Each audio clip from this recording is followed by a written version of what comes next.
When the fighting stopped, the ruins of Tenochtitlan were silent. Bodies lay in the canals, fires still burned in the streets. The first task was survival.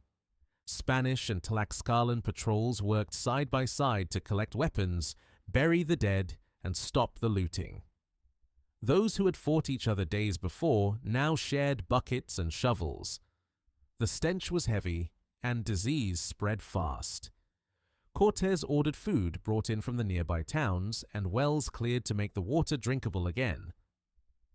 Cuauhtémoc, the last ruler of the Mexica, was kept under guard. He was treated with the formality given to a king, though he was a prisoner. Interpreters stood by during every meeting. Cortés questioned him about the missing gold and about any surviving resistance. The young ruler gave little away. When he was shown publicly, it was not to humiliate him, but to calm the people, proof that the war was truly over. Attention then turned to the treasure that had vanished during the retreat months before. Searches began through palaces and temple courtyards. Divers were sent into the lake and canals to look for gold and silver, but little was found. What was recovered was divided, and arguments followed. Each captain wanted his share. Each soldier counted what he was owed. The royal fifth was claimed for the king, but even that portion was thin. To keep allies loyal, Cortés confirmed Tlaxcala's privileges: land, freedom from tribute, and rights to trade. He also granted estates and settlements to native and Spanish leaders who had served in the siege. But rewards brought new problems. Arguments broke out over captives, borders, and spoils. Old rivalries returned now that the common enemy was gone. From those disputes came the first outlines of the colonial system. Lands were divided into encomiendas, territories where Spanish captains would collect labor and tribute from local people. In return, they were expected to maintain order and spread the faith. Cortés appointed officials, scribes, and judges to write down laws and keep accounts. Raiding without permission was punished, at least in theory. Then came a decision that shaped everything that followed. The new city would rise on the old one. Surveyors marked the spot where the main temple had stood and drew the grid of a new plaza. Stones from the fallen pyramids were used to build churches, homes, and government halls. Some canals were filled, others left open to carry goods and water. The outlines of Mexico City began to appear on the ruins of Tenochtitlan. Priests raised small altars amid the rubble. A chapel was built beside the square, then a hospital.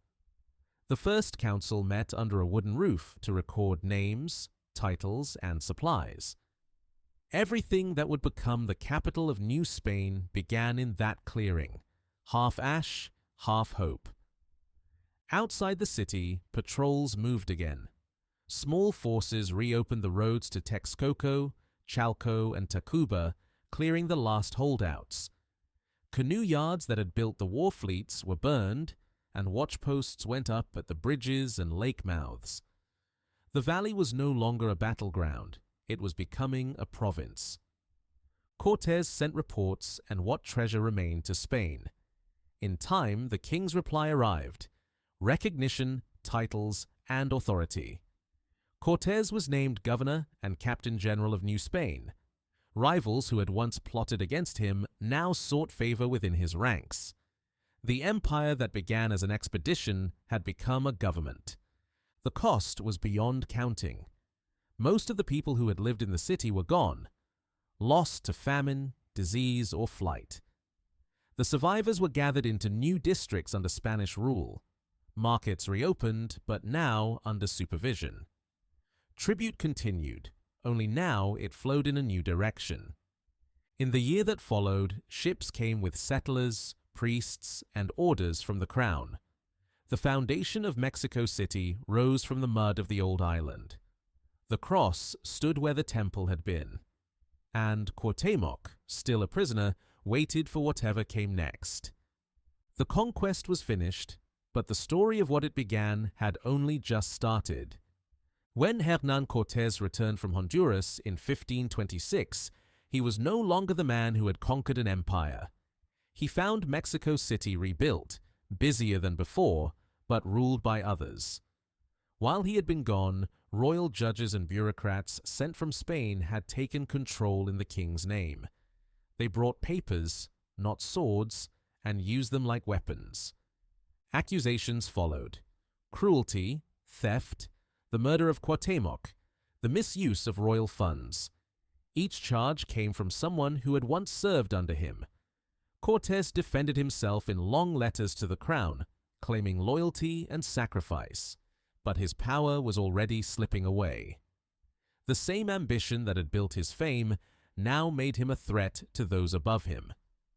He rode through the city he had founded and saw what it had become: Spanish houses on Aztec stones, markets alive with trade, priests preaching in the squares. The empire he had conquered no longer belonged to him.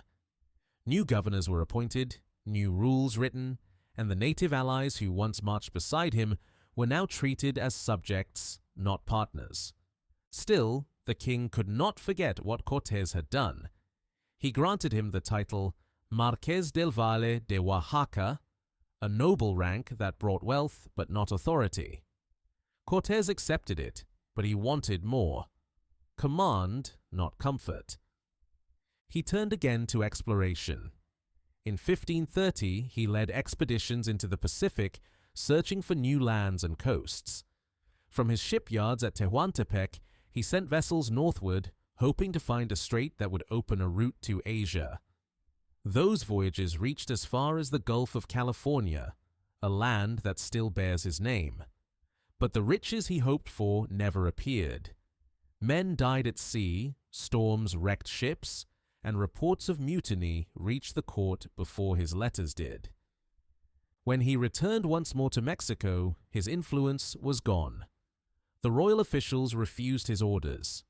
Even the soldiers who had once followed him now served other masters. In 1540, seeking justice, he sailed back to Spain to plead his case directly before the emperor. He was received with formality, but not warmth. He lived quietly near Seville, writing petitions that were rarely answered. In his final years, Cortés reflected on what he had built and what it had cost. He wrote that fortune had given him a great empire and no place to rest. The crown he had expanded now belonged to others. His own name had become a symbol of both glory and ruin. He died in 1547, far from the city he founded. His remains were later returned to Mexico, though few remembered where they were placed. The city he left behind had grown far beyond him: stone upon stone, church upon temple, street upon canal. What began as conquest had become a colony, and soon a civilization of its own. The age of Cortés was over. The age of New Spain had begun,